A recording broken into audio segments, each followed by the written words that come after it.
Welcome to Far Out with Faust. I'm Faust Chicho, and today I'm thrilled to be sitting here with John Chavez. John's a widely renowned and respected independent researcher for endogenous hallucinogens, DMT, and its relationship to human potential. He's written 2 books on the subject. The first, titled Questions for the Lion Tamer, delving into the mystery that is DMT, which I'm into and is just packed with science, information. I mean, he's really pulled it all together. And then he has a sequel book out called Questions for the Lion Tamer 2, Swimming in Electric Ayahuasca. How great is that title? John's also the founder of a charity called DMT Quest, which is focused on fundraising for endogenous DMT research. And he's got a documentary coming out, I think, in the coming weeks. John, thanks for beaming in, brother. It's great to have you. When is your documentary coming out again? We're shooting for right before Thanksgiving. You know how these timelines go, though. We're going to keep on working as hard as we can and try to get it out on then. But if not, then it'll definitely be out before the end of 2020. Very cool, man. That's super excited about that. You know, we're going to be tracking that. What did you do? You want to tell us a little bit about that before we get into everything else? From my research, just in the overall scope, I've been in contact with pretty much most of, not all, the DMT scientists that have been studying the compound since the 70s, even the late 60s. And it seems as though the progression in terms of the research for endogenous DMT hasn't really been, I guess, as supported financially as one would think, because it's interesting. There's a lot of, interest with the general population and things of that nature. And there was an interesting study that came out last year that I felt was a world-changing study that didn't really get the publicity that I thought it needed. So that's the one out of University of Michigan. Yeah, absolutely. So that study showed that, I mean, we could probably get into the details of that later, but anyhow, the reason why we're doing the documentary is to publicize the study and publicize the fact that this area of research is very underfunded, even though it has, kind of like a cult-like following. Yeah. It's not supported in the proper proportion to that. So hopefully we can bring some of this stuff to light, get in front of some people that can support this sort of research. So that's the whole goal. Yeah, man. So, tell me about how you were walking through life and what led you to this work. Yeah, I mean, I was just in the hustle of life, working on some projects, and my health wasn't really doing too well, and it kind of forced me to find a way to either heal myself or just fade out, prematurely. Yeah, I ended up having a pulmonary embolism when I was living in New York. Oh, damn. Yeah.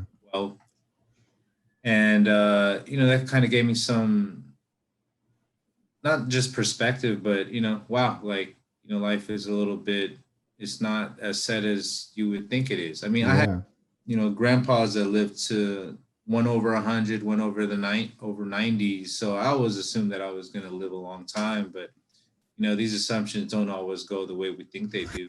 Yeah, I know. And so my health just, I had the pulmonary embolism, and even after that my health continued to fade. So I was looking for a way to kind of heal myself, and the doctors couldn't really do anything at the time. And so I just went on the internet and just became a Google scientist. Yeah.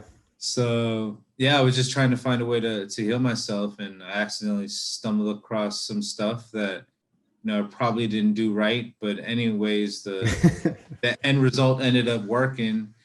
I ended up inducing like a huge gastrointestinal purge, which, led to, what some people might term a Kundalini Awakening, I guess. That's a spiritual term that, I don't have anything against it. I just, that's when I describe my experience to others that are immersed in that space, that's what they told me. Like, yeah. Oh, Kundalini. So you were like, what? Oh. Yeah. What? Yeah. Yeah, so it was my Kundalini experience is very electric. So basically, like, I shit my guts out for a few hours, and then, following this purge, like, I had it looked like a string of polyps or tumors come out, and at that moment, I felt like an electric surge from my tailbone, up through the top of my head and out my hands, and it was just like a significant electric buzz that, you know, I felt in my body that I didn't even know that you could feel. And after that, it just seemed as though my intent or my will or my imagination could, you know, alter reality a little bit. And let me just give you an example of what I'm referring to. Yeah, sure. So basically, you know, after this experience happened, it's not like it lasted just for a few hours. It actually lasted for weeks, you know, where I was just in this state of feeling connected with, you know, something greater than myself, deep euphoria, a feeling that spirituality was extremely tangible because I was feeling these sensations that were extremely foreign to me. But anyhow, at night, you know, my feet tend to get cold as most people do. And I just had an insight uh, as to, I don't know why I couldn't even, you know, explain to you why I even thought about this, but I was like, maybe I can actually just control the temperature of my foot via visualization. And, you know, I just visualized my right foot getting warm, you know, just like, you know, yeah, just like an electrical sensation of it getting warm. And within 2 seconds, like it felt warm from the inside. I grabbed my foot with my hand, and, you know, lo and behold, it's warm, while my left foot is still cold. And you know, so I did the same thing with my left foot, and I was like, wow, that's really interesting. I didn't know that you could have control over your body in such a manner. Was it? Do you think it was DMT that? I mean, well, I guess my better question is you were using visualizations, right? Like what? Yeah, How are you? Do you mind telling me what kind of visualizations you were using? yeah, just like visualizations of electricity going from, you know, I guess my brain down to my foot. Yeah, like a lightning, almost like Yeah, like lightning. It wasn't anything extravagant. The only right. reason why that came to me is because I was feeling like a strong Yeah, buzz throughout my body. And not only that, I was interacting with the environment very strangely. Like when I would walk under like a wire or something, I could feel it like disrupting my field, my head. So I was like, this is all very new to me and very strange. hmm. Um, but it just felt like, you know, it was a ball of electricity. So that's the visualization that came to my mind. Did you have any actual visions like of when all this was happening? No, no, I didn't really have any visions. I had I mean, maybe like slight when you wake up in the morning and you're seeing kind of light come through the curtains and there's kind of like a buzz going on, but you know, definitely nothing that I would consider fully psychedelic. Hmm. Like I was fully in my body the whole time, and you know, it wasn't the traditional what you might say Kundalini Awakening where people see, you know, I guess Yeah, they have the whole mandala, they have, you know, interactions with whoever. I didn't have that. I had just heavy electric right. feeling disrupted by, you know, exterior You electric. were sensitive to other electric sources, right? Yeah, yeah. Like I didn't want to turn the TV on for months. I didn't want to use the phone. Like I could feel the phone. Like Yeah, I've actually talked to people that on LSD they can actually feel the electricity in their phone, and it makes them like not want to use it. So it's interesting, right? How, you know, yeah, something like LSD could enhance your nervous system sensitivity. yeah, For me, it just felt like my nervous system had actually come online. Like I was actually feeling what's always there. It's just I was just more sensitive at the time. yeah, I assumed my brain was operating differently as well. yeah. Well, it sounds to me like it was. And I love what you said. You know, I've heard you tell the story before, and my jaw was on the ground because I just thought it was so fascinating when you talk about you. So first you correlated, you started to notice that, you know, how much your intent was affecting your physical reality right after this happened. And then you started to play with it a little more. And then you started to see if you could affect your girlfriend at the time. I don't know if she's still your girlfriend Yeah. or not. But tell me that story again, because that was like, I loved hearing that. I had a similar experience. Yeah, so like I said, that night, you know, I just was testing it on my own body, just, and I was amazed that I could so easily. It wasn't any effort. It was like, you know, instantaneously affect the temperature of my body. And then the next night, I'm sitting there with her, at the dinner table. This is at night. We weren't eating dinner or anything like that, but lights were low. And I just had, I don't know, I can't explain why I thought this, but I was like, let me see if I can do the same exact visualization into her and see if it can affect her. So I did the same exact thing, visualize electricity, not in my body, but just literally through the air into her. Yeah. And when I felt like the visualization got very vivid, and like I saw her head jolt back, and at that point, like I knew that, you could actually affect somebody else through the air, which was, even to this day, I don't know how I came up with that insight to do that, but when that happened, I was like, oh shit, like, She's like, what the fuck? What did you just do? She jolted back. She was like, what was that? And I was like, oh, let's play with it. So we were like, oh shit, that was me. I'm sorry about that. I was excited. I was like, wow, because it opened up the possibilities to me. Yeah, man. And then you played a little bit with telepathy, right? I mean, I remember you talking about that. Yeah, well, I mean, it's step 1, step 2, step 3, right? I mean, my logical mind was like, all right, if I can affect my temperature very specifically, that's step 1. And if I can use the same exact visualization and affect her physically so that she can feel, that's step 2. And then my next question was like, I've heard about the concept of telepathy. I had no interest in it before, but I was like, maybe that's how it works. Maybe if you can, connect with somebody visually and send a vision in your mind to theirs, maybe they could get it. I don't know. I was just like, let's test it out. And lo and behold, we tested it out, and 4 or 5 times in a row, it was very quick that she was just, it was almost like I was implanting something in her mind, her having to receive it or something like that, or her having to find it. It was like very clear to me that, the mechanics of these visualizations were all very similar. Yeah. And she was getting them, right? I mean, Yeah. Up until the point where we got kind of excited and maybe overdid it or whatnot. But, when the focus was there and we were really calm, like it was like really, really like clear and very strong. Yeah. At that point, it was really clear to me that, telepathy was real. And, it's the future, I think.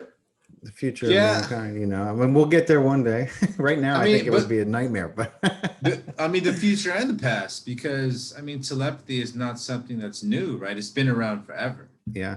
And I didn't discover it. I mean, for Christ's sakes, the EEG designer, based on an experience he had, he's the one who designed EEG to try to quantify telepathy. And this is back in the 1920s.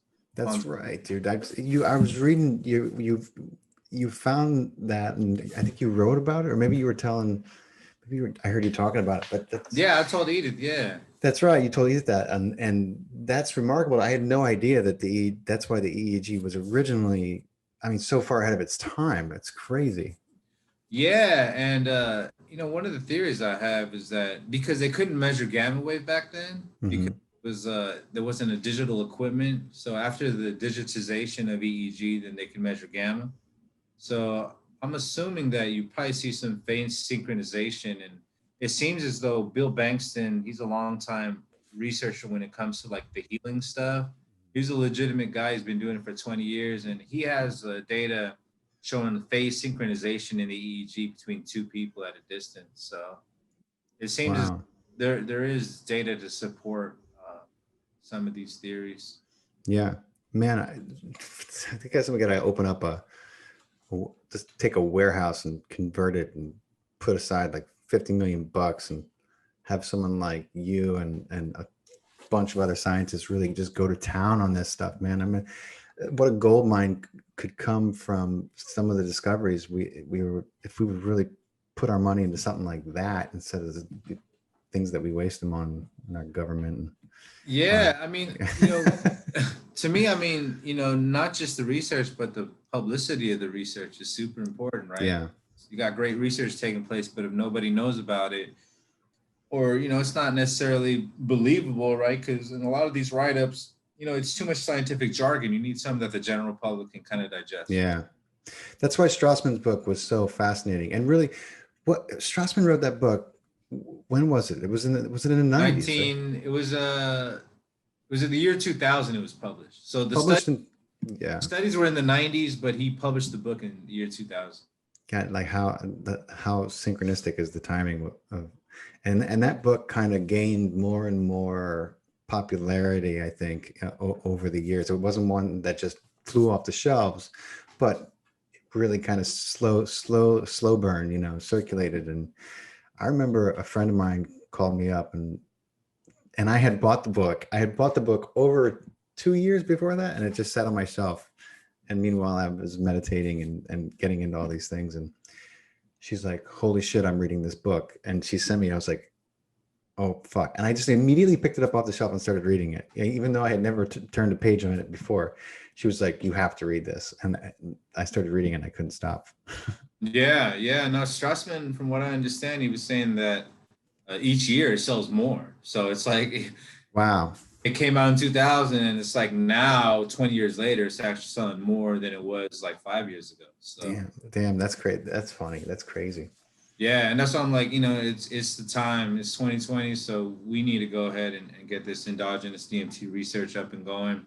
I was in contact years ago with a researcher called J.C. Calloway, and in I believe it was 88 or 86, he published a hypothesis that DMT and the endogenous monoamine oxidase inhibitor pinoline might have played a role in the dream state. This is back in the 80s. And when I asked him if he ever did the study, he said no, because there was no funding. So, I mean, this is 30 years that there's been a lack of funding for supporting this sort of research and testing some of these hypotheses. So, yeah.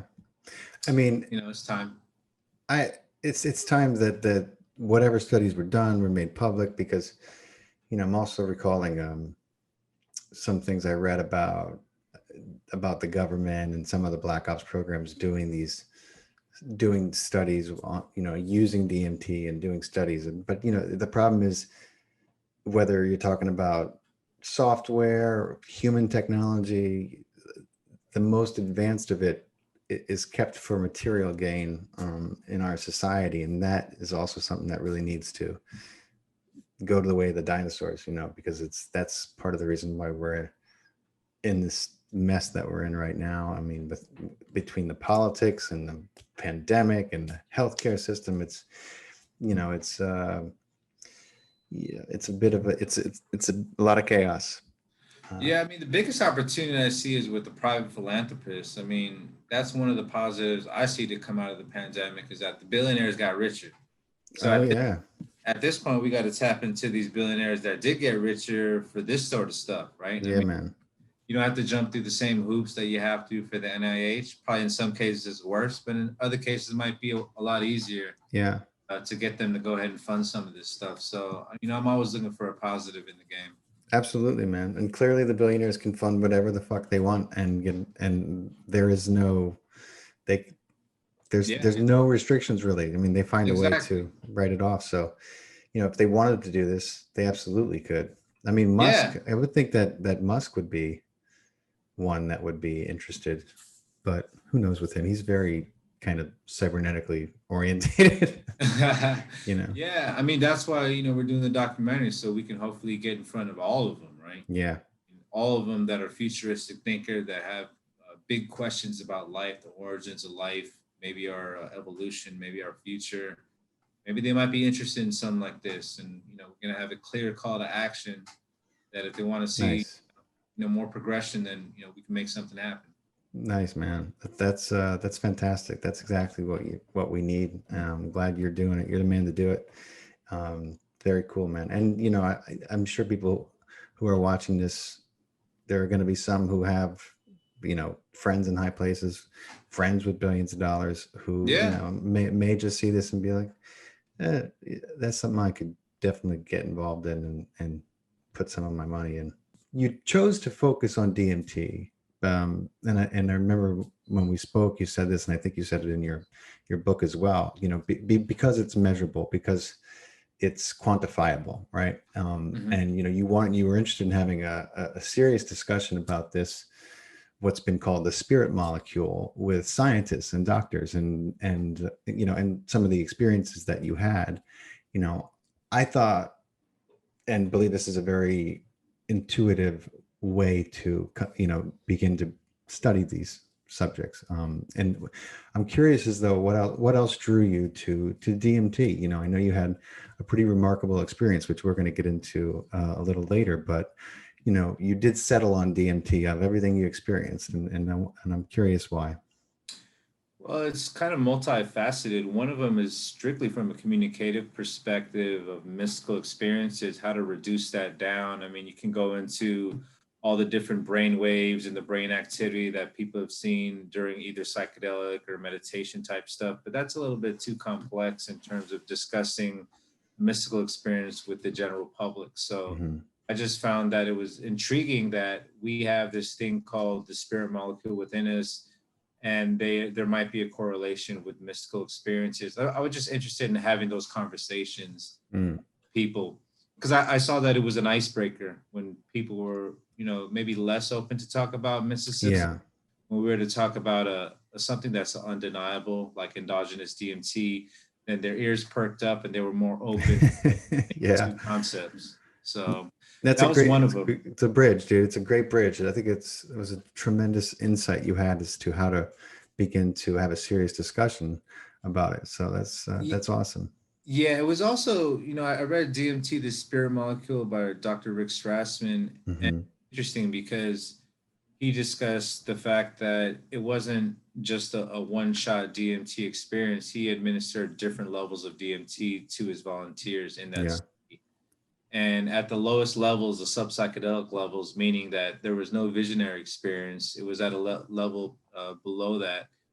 People had emotional changes. They had feelings like euphoria, things like just feeling extremely coddled. That was the description used. So, it just led me down the path of maybe seeing DMT as not just dealing with the whole visionary experience, but also with, a lot of people talk about having euphoria during Hmm. spiritual experiences. So it seems as though DMT could be somewhat multifaceted.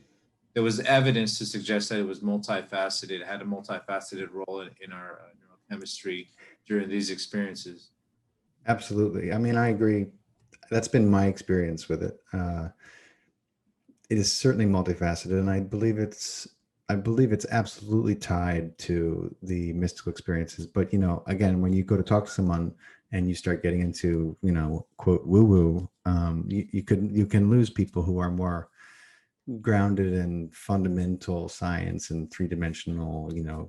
If you can touch it, it's there. If not, then Yeah, what are you talking about? yeah, So absolutely. Yeah, that's why I think it's an extremely important area of research to continue, because what I've seen is that there was a study in 2013 showing that the pineal gland produced DMT, and then it wasn't until 2019 where they came out with the recent study that's really important.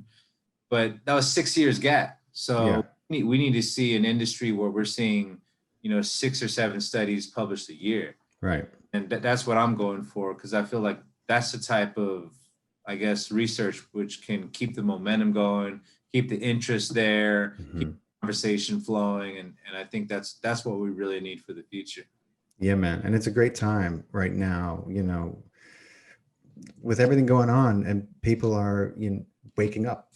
People are having more of a spiritual understanding of everything. And that's one of the things I actually, found fascinating with our previous conversation when you were discussing about the poles and how there's a shift going on. And we know there's a shift going on because, the airports tell us how they have having to reset their GPSs, and you were speculating that it is possible from some of the experiments that you read that this could also be causing human beings to experience very low grade levels of the either 5-MeO or DMT, which everyone is always talking about. The consciousness of the planet is expanding, and one of the physical mechanisms for that it would be fascinating if and when we, this theory was ever proved, that you were speculating on, was this pole shift. So I thought that was really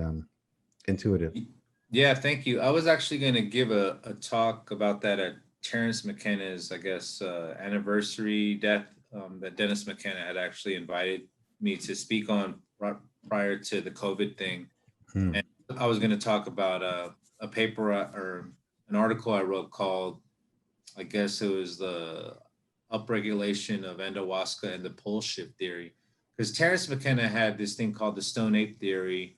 This is just simplifying it to the max right now, but basically our ancestors, they couldn't explain the rapid increase in brain growth for our ancestors. And one of his theories was that our ancestors ingested psychedelic mushrooms over hundreds, if not thousands of years, causing to, we all know now the neurogenesis and the neuroplastic properties of psilocybin. So he was hypothesizing that based on the consumption of these mushrooms, that it induced our brain growth. And, that's one of our parts of evolutionary past that, he felt that it fit together. My perspective, the pole shift theory and the Endohuasca upregulation theory is somewhat complementary. It doesn't necessarily discount Terrence's theory.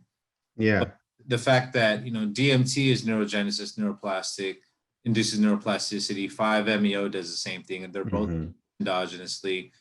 There's already been research showing that we also produce monoamine oxidase inhibitors. Yeah, we must. For those that don't know, ayahuasca is actually comprised of DMT and monoamine oxidase inhibitors. So in essence, what I'm getting at is that the human body produces analogs ayahuasca. So we produce everything there to actually induce neuroplasticity and neurogenesis. The question is, how is that upregulated within the body? Michael Persinger's work in terms of the God helmet and stimulating the brain with really low frequency alternating magnetic fields showed that you can induce significant changes in brainwave states and significant changes in consciousness with extremely low changes in magnetic field that your brain is. And just for our listeners, John, what's the difference, like when you say in Endohuasca, which I love the term that you coined there, and androgynous, can you explain a little bit about the differences between that, and so people have some context about what we're talking about? With ayahuasca, well, ayahuasca is known as a shamanic brew that, that somehow they were able to understand that combining two plants would, induce a mystical experience. So the thing with DMT is that you can consume it orally, but nothing's going to happen because we have this thing called monoamine oxidase within our gut, which breaks down the DMT. It destroys it, right? Destroys it, yeah. So ayahuasca is comprised of a plant that has DMT and a plant that has a monoamine oxidase inhibitor. This allows you to go ahead and drink the brew and then have a subsequent experience. That we know that there's DMT in the body, and in fact, I believe it's all living animals and plants at all times. It's one of these molecules that is in the very fabric of our cellular structure. Everything except insects, as far as I know. Oh, really? I didn't know that. Really? Not even praying mantises? I don't know. You'd have to check their pineal gland, I guess. And there's 3 types of DMT, right? Yeah, there's the popular DMT, the NN-DMT. That's the visionary one, the very bright one. And then you have the 5-MeO DMT, which is, most commonly known as the toad. I think Mike Tyson popularized 5-MeO to a very high degree.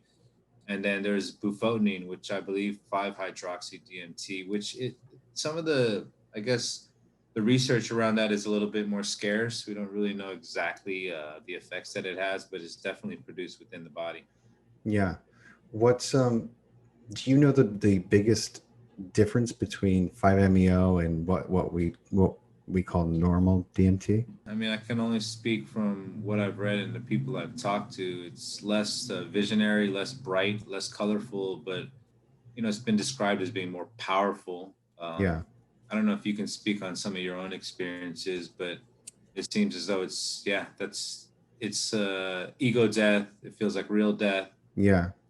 Complete, transformation. I mean, it's fascinating to me. We spoke about a study. I believe it was done on rats using Hmm. LSD, and you mentioned the levels of 5-MeO in these rats was off the charts when they tested it. And Yeah. I thought, go ahead. I thought that was remarkable. Yeah, absolutely. Especially because LSD is known to be such a colorful sort of experience, Yeah. right? Yeah, that was an unpublished study discussed by Dr. Stephen Barker. Barker's been a long time a DMT researcher. He's an expert in the field. And it was a colleague of his that died prematurely that had done these experiments, various experiments that didn't get published because of Mm. his premature death. But one of them that Barker's recorded on video speaking about is an LSD study where they had administered LSD to rats. They tested, I don't know if it was brain samples of the rats to see the fluctuation in endogenous chemical measurement. And they saw that after administering LSD to the rats, they saw 1,000% increase in 5-MeO DMT and a 400% increase in DMT. So this led Barker to postulate that maybe LSD isn't a pure hallucinogenic. Maybe it's pressing upon the endogenous hallucinatory system that mammalians have within them. Yeah. I'm just thinking back to the last time I did LSD, and how much how there were so many elements of that, and the way you mentioned ego death, and how LSD can be such a profound experience because all of a sudden you come to this greater awareness that you are connected to everything and everyone, including the planet, including all the people. And it's, it can be absolutely profound. So I just thought, yeah, it makes perfect sense that that's what's also happening in the body. Because, there's these great levels, increase in 5-MeO and DMT, and it makes a lot of sense. I'm just curious how, I would love to know how that works with the inhibitors, how LSD manages to kind of put the inhibitors aside, almost like an ayahuasca brew does. Yeah, that is a very interesting question. It looks at from my last discussion with some of the researchers at the University of Michigan, they're interested in trying to replicate that study. So hopefully we can get some hard information, some hard data on the mechanisms for how it all works. Yeah, man. Yeah.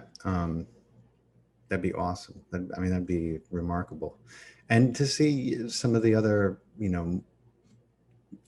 psilocybin, and how the interaction there, because there must be a connection. I mean, I've heard Montauk Chia mentioned that it's a different thing, but that it's also. Do you know what he says about it? And who's Montauk Chia for our listeners?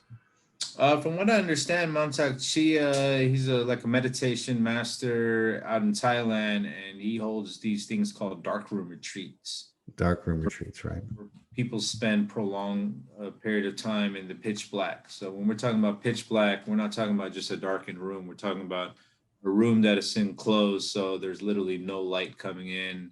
And I think he has these retreats for prolonged periods of time over a week. So Hmm. people spend a lot of time in the dark, and they tend to have visionary experiences. And I think some of his hypothesis regarding their visionary experiences is that people start to upregulate DMT, 5-MeO, things like that. And it sounds reasonable. I don't know if it's been verified in a quantitative manner thus far, but Yeah. sounds like a reasonable speculation in my book. I'd love to see some actual studies in it in the future. Right. I mean, they got to get. I mean, let's talk to Montauk. We got to get some scientists in there, man, because there's got Yeah. to be a way to measure, what he's doing down there, and is fascinating. And actually, it's one of the ways that we found you. We were in our podcast with Dr. Edith Buntu. She was telling us about a remarkable experience she had at one of his retreat centers in Thailand, and at a dark room retreat, and Hmm. some of the experiences she had, which, I mean, we couldn't even include all of it in our podcast, not that it was too far out for far out with Yeah. Faust, but because it was such a lengthy and specifically descriptive experience that she had, Hmm. remarkable to hear. And it makes sense with everything I know. I have it. I put it on my bucket list after I spoke to her. I'm like, I'm going to Thailand one of these days. for, Yeah. I would love to do it. Just to do it. To Ye- blow it out. ye- Yeah. Yeah, it sounds like an amazing experience to have.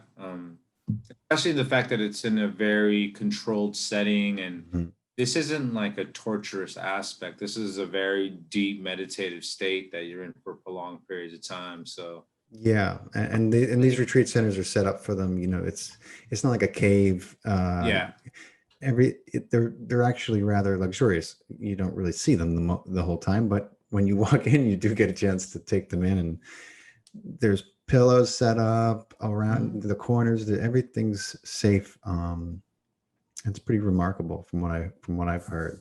Yeah. yeah. I mean, from everything I've researched, it seems as though something like this could be extremely rejuvenative to the entire body and the nervous system. So yeah, it's an intriguing specific topic to research and follow.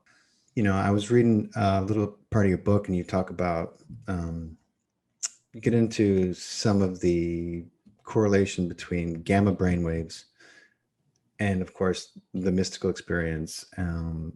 But you also get into a little bit about some of the paranormal experiences and abilities that can come with these altered brain states, these heightened state of beings. And I just found that fascinating. And I wanted to ask you, because gamma brainwaves are that's something that has come up in more than one podcast, and something that's had a remarkable change in my life. Becoming a meditator and having a daily practice, and using what many of the gurus today are teaching, to get to a place of that would normally take many years in a cave in the dark, maybe. uh, Yeah. so and it's remarkable, and you learn to get a sense of it. And I don't know if you've ever seen, I'm sure you have seen, when you get hooked up to an EEG, the skull map, and you enter into these states. Dr. Joe Dispenza has some wonderful books filled with science, of measurements. He's taken thousands of his students, and I was one of the many people who had wore the skull map and got their brainwaves mapped. And you see this amazing thing happen when someone goes into high gamma, through theta into gamma. And it's amazing because gamma is the highest, right?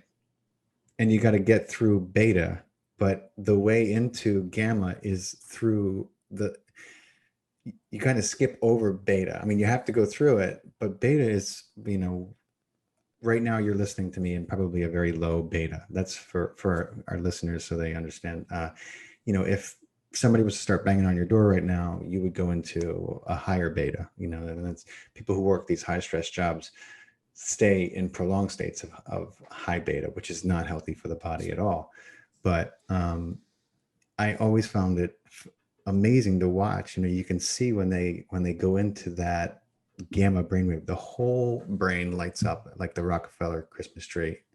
It's and it's communicating with itself in a way that you just don't see in conscious life most of the time. I mean, so I just found it remarkable that you mentioned that in your book, and I wanted to pick your brain a little more about that.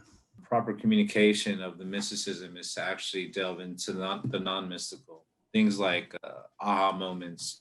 Is there a neurological correlation with something like an aha moment, a moment of insight? We've all experienced that. People experience that multiple times a day, I hope. And what it seems like from the research on things like aha moments, moments of insight, it does correlate with just a very brief spike in gamma. So it is actually something measurable that correlates with that.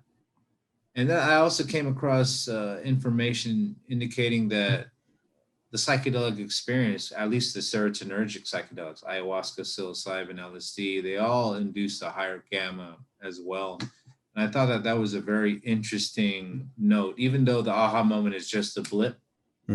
did correlate with a thought that entered the mind. And then you have things like the psychedelic experience where you have, maybe for DMT it's short, but for LSD and for ayahuasca, you're talking about hours of gamma. Yeah. Leading to these like profound insights about life and Mm-hmm. maybe one's experiences and all that. So, one can make a case that, the aha moments that we experience, in our normal waking consciousness to a certain extent, that maybe there is some sort of overlap with the psychedelic experience, and maybe it has to do with our own endogenous psychedelics, Yeah. And because there was a certain amount of consistency, not just with aha moments, but also things like lucid dreaming, even regular dreaming. We're talking about REM sleep cycle, things like meditation. We saw, high gamma in all forms of meditation, not just one type, Mm-hmm. Even things like hypnosis, the trance state. And then it's interesting that you describe this whole thing of, dropping into theta and then bouncing up to gamma, because I thought that was extremely interesting in the sense that, we get into a relaxative state, Mm-hmm. To reach the higher states, where rather than just like revving a car up, just redlining, it's almost like, we're bypassing that in some sort of manner. Yeah. And, from my other research too, it's interesting because you actually can go straight into a high stress state and do gamma as well. I mean, concepts like, soldiers on the battlefield having out of body experiences, Mm-hmm. going into theta and then gamma, they're revving up straight through beta and going, straight into high gamma, having those experiences. So there's multiple pathways to a same experience. Like you can have, I've seen there's studies where you can have like an out of body experience via hypnosis. So hypnosis Mm-hmm. is very relaxative. Then, I'm hypothesizing that most likely you're going into a gamma state from that hypnotic state. But, at the same time, you have soldiers on the battlefield having similar experiences. So there's multiple pathways to the same sort of experience. Yeah. Oh, yeah. It totally makes sense. And it just reminds me of that old, you always hear the story of the woman whose daughter, or she's fixing a tire, and the young baby or the daughter ends up under the car, and without a single thought in that moment, she just picks the car up and removes her daughter. And if you asked her to do it again, she'd look at you like you were crazy, because she has no idea how she does it, or how she did it, And Yeah. we all have moments where we have no idea how we did something, where we enter into this state many times without a thought and just do something that's remarkable, that later on we think, I wonder how I caught that, or how I did that. I without a thought, we do it. I feel like those moments, I would love to be, have an EEG set up and be testing the levels during those moments, because I'm pretty sure, I imagine that there's a spike there that goes into gamma, and that you see some crazy coordination and communication going on in the mind that is not exactly typical. Yeah, absolutely. A lot of people consider that the flow state. Mm-hmm.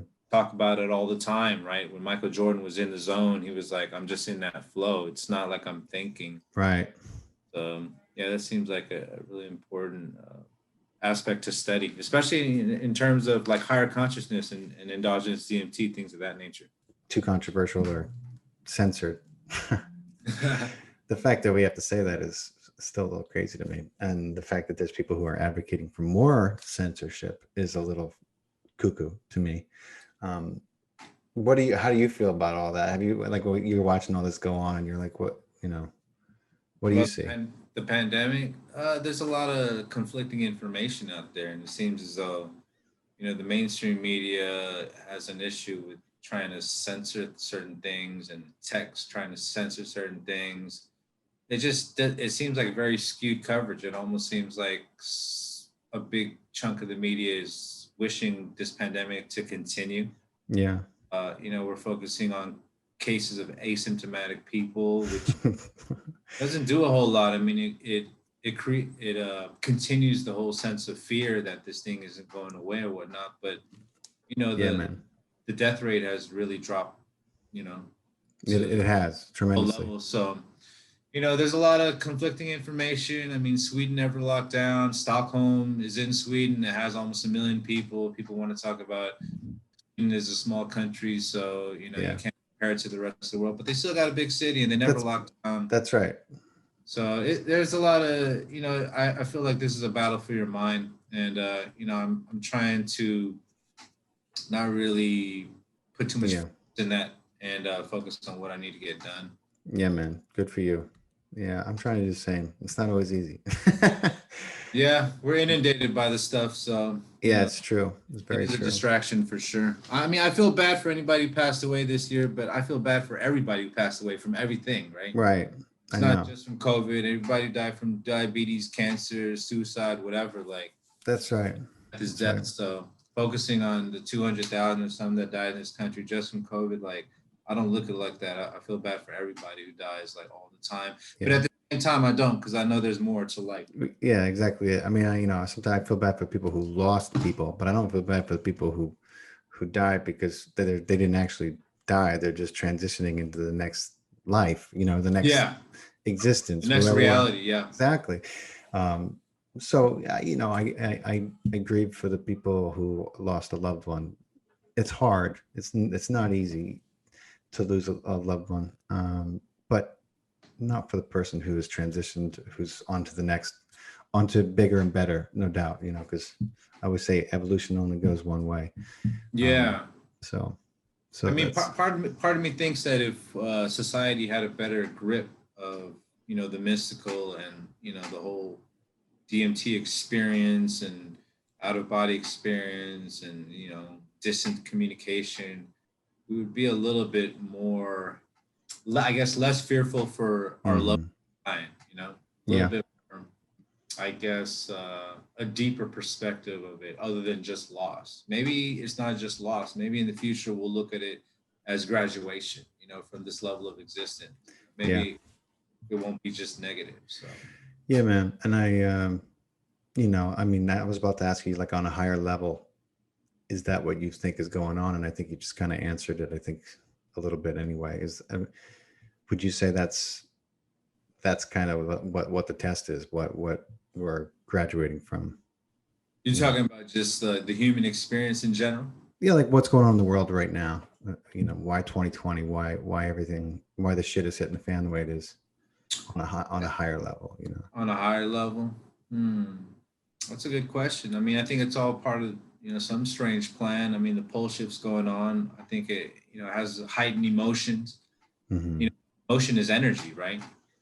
So, you Yeah, need heightened emotions, more energy in the brain, greater changes, perspective changes, and it's happening and it's hmm, subtle. This is part of our evolution, I think, and it's happened in the past. There's a guy, interesting author named Robert Felix. He talks about that in terms of seeing a pattern with pole flips in the past and evolutionary leaps. yeah, man. Yeah, when 2020 started, people were saying how the last time we were at this part in the cycle, there was two wars going on. There was a plague. I was like, oh, great, and then sure enough, all this shit started happening. And a lot of psychics and mediums warned 2020 was going to be, I quote, crazy. Mm, And you just thought, I heard that and I was like, well, yeah, it's an election year. yeah. But when they said crazy, it was tough to foresee everything that's happening, I think, for most people. Yeah, it's some of it is a little bit unbelievable, but at this point, I'm ready Right. for whatever. I know. Right. Um, I wanted to go a little far out with you, man, and especially as someone who has experienced DMT and done some ceremonies. Have you ever had any experiences with, coming into a connection or communication with what you felt was or intuited as, a celestial entity or an extraterrestrial being of some sort? I personally haven't. I would say the closest thing is maybe in a dream state. It felt like extremely vivid, but in terms of like being lucid during a waking state and having direct contact with a being. I haven't, but I've spoken with many credible people that have, and Mm. I'm completely open to these concepts. And once again, I think that DMT is probably a connector for those sort of conversations. From what I understand, Rick Strassman met with John Mack. I don't know if you know who John Mack is, but he was a Pulitzer Prize winner, psychiatrist from Harvard who did a legitimate research into the ET experience. He was featured on Oprah and featured on he was very well publicized in the 80s, I think, and I think he died in the 90s, got hit by a car. But he had a lot of backlash at Harvard because, Mack was a very decorated psychiatrist and very well respected. And he got into that field. And he was like, based on all my experience and all my analysis, these people are telling the truth. They had a real experience. They're not making it up. So it legitimized that for a lot of people. And, there was a big controversy, but yeah, that's it. That must have been a really interesting conversation between Strassman and Matt. I bet, man. I would love to be a fly on the wall for that conversation. That would have been awesome. So you believe in believe in UFOs. And the government said it's cool that they're actually real now. So in case you didn't get the memo, it's okay to believe in UFOs now. You're not supposed to be ridiculed anymore. So the CIA did such a great job with their little psyop and discrediting and smearing people who claim or talk about UFOs. It's amazing because you still see it today. There's still that kind of underpinning, he's a ufologist. Oh God, it's like, why do you think that? Why? Because someone has chosen it as a field of study. Where do you get your beliefs from? Yeah, well, it's all marketing. That's why it's like, for me, it's about having our own marketing for our own stuff, right? Because we know the propaganda is coming from mainstream that probably has directions from elsewhere, to mold perception. So our movement needs the same sort of muscle, to go ahead, and we're not fighting with them. We're go ahead and just creating our own sort of narrative. That's right. That's right. I always love the words of Neil Donald Walsh. He's an author. He wrote a bunch of books called Conversations with God. I don't know if you've ever heard of them, but you probably love them. They're pretty profound. But he always says, Neil is always asking God, how do I tell people that this is what they should do? Like, how do I do that? And God's reply was always, you never tell them that this is a better way. You always say, this is another way. And then you lead, then you live and you let them see, That makes sense.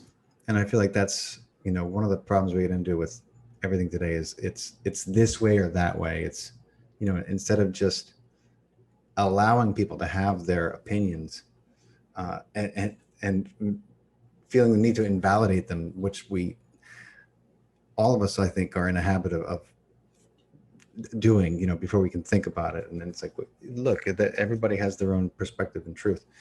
So I just thought that was relevant. Yeah, I mean, I think people are addicted to their own perspective in life. They generally don't want to read information that contradicts it, right? So they like to stay in their framework. And, I mean, that provides security for a lot of people. Yeah, no, that's it right there. You just nail in the head. I think UFOs are silly, and everybody who studies them are silly. So I'm not going to acknowledge that the same media outlets that I do follow, like the New York Times, have validated this stuff. So, you can ignore selectively. And for me, I don't really respect that sort of perspective. I respect a human for just being a human, but I don't respect that perspective of not reading information that doesn't fit your framework. Because I've seen that in the sciences. Scientists to read other scientists' work that they already have a preconceived notion of how it works, and I'm like, that's not the scientific manner. So let's keep it real. Absolutely, man. Yeah, I hear that. And science has been doing it way too much of that. So, let's hope it reverts to its purest form. Well, I mean, that's going to be up to the people to sort through. That's my take, is that thank God for the internet. In 2020, we have the opportunity to sift through data and learn how to read things on our own. So, I think the propaganda is always going to be there. There's always that going on. So to expect that to change, I don't think that's realistic, but we have to get people waking up to the fact that we can find our own information. Yeah, man. It's out there. There are ways. And look, I've found podcasts to be a wealth of information, which is why, I'm thrilled to be hosting one and talking to awesome people with, profound insight and ideas that are unique to their perspective and experience. So, let me ask you one more question that's a little far out, and there's no right or wrong answer, obviously. What if you were transitioning into the next existence, and you could leave the planet, you can leave the people with one mantra or one understanding, or I don't want to say lesson, but one thing you would want them to understand, that would help everyone on the planet, what would you say to them? What would you give them? One thing. I wrote a book with like 1,000 references, man. You gotta to like melt it down to one thing. I mean, at its core, what I feel like I'm probably going to be known for is that visualizations can come to light. That there is magic during our altered states of consciousness, and if we can kind of make that known that your visualizations can affect not just your body but others, then you make the case for concepts like even like the whole reincarnation thing, right? That Ian Stevenson covered extensively at University of Virginia. Consciousness exiting the body, not just being solely relegated to our physical being. It's complicated, man. Yeah, no, but I love your response about intention and how what an effect it can have, because that's an awesome lesson. That's an awesome thing to get people to understand about life. Yeah, I mean, especially during altered states, like when you're in that theta gamma state, it's like your intent can magnify. You can amplify, right? I mean, everybody knows about the placebo effect, and you take a pill and it doesn't contain anything, but based on, I mean, even they've studied now that even if you know that the pill is fake, it still works. It still has an effect. So, the whole thing is extremely complicated in terms of your will, right? Yeah. But it seems as though during these altered states, your will amplifies. And I think that that's an extremely intriguing area of research. Yeah.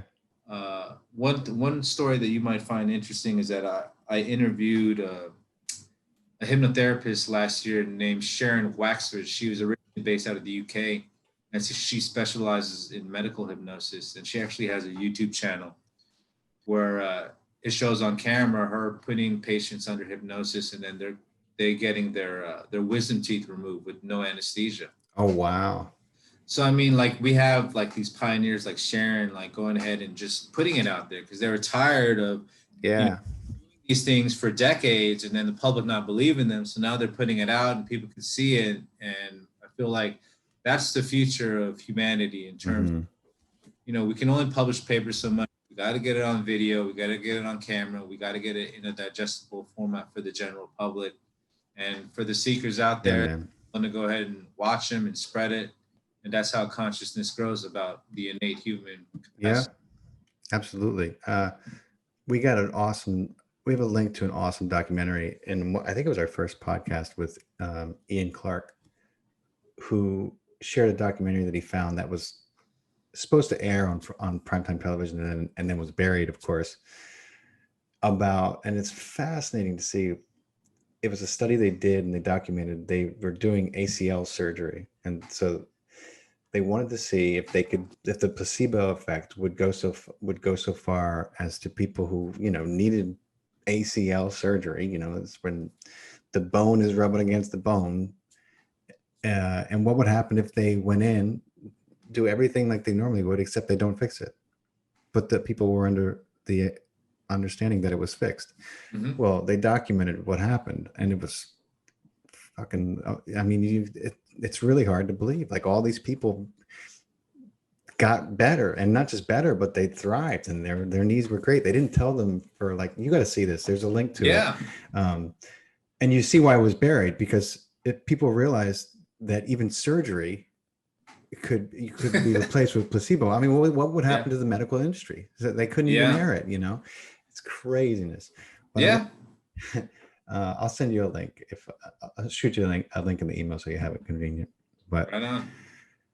Final question for you, John. What was your most profound revelation or experience on DMT and coming through all this? Well, my most profound experience was, the Kundalini. And obviously, for me, the most profound thing is that there is a force greater than ourselves. We're open to any of those concepts. I can't even describe to you, I guess, how I came to that conclusion. It was just like a undeniable thing. Like, you got 5 fingers on your hand. It was like, there's something greater than yourself, and just opening up to mysticism as a whole. That really changed me. It made me more humble. Made me, I guess, feel guilty for criticizing that in the past. And like I just felt like my heart was more open, and I just wanted to support people that have had these sort of experiences to be able to discuss them with others, or maybe somebody is born with like psychic ability or whatnot, and people want to just make fun of them. I want to find a way to go ahead and make these people a little bit more, I guess, integrated in society in a normal way. Yeah, there's a lot to learn from people like that, man, and it's a noble thing that you're doing, and your energy comes across as all those things, and yet you can tell that it wasn't always like that. So it's remarkable to me to see someone like you doing the work that they're doing, and it's awesome. It's very cool. It's an honor. Thanks, man. I mean, I really appreciate it. Like I said, it wasn't my conscious choice, probably a subconscious choice, and it needed to happen that way, and I needed to develop a certain skill set to carry out this mission. Yeah, man. I'm doing what I can, and I look forward to just making the impact and just connecting with people like you. Absolutely, bro. And we're gonna keep an eye on everything that's going on with your documentary, and as soon as it's ready, we're gonna post the link up, to include with its podcast. And right on. So appreciate you coming on and sharing your knowledge and your wisdom. Really Thanks, man. I was just telling the world, get ready, man. The DMT Quest documentary is going to be fire. Absolutely, man. We're so excited about it, dude. Cool. Right on. Cool. I am. We're in the editing box right now, so you know how that goes. Oh, yeah. We're getting it together, and we're hoping to produce a product that could really captivate the audience and, hopefully shake up the game. Yeah, man. We're going to help you get it out there any way we can. So awesome. Thank you. It's been real, brother. Thank you so much. Appreciate you having on. Thank you very much, man. Thanks, man.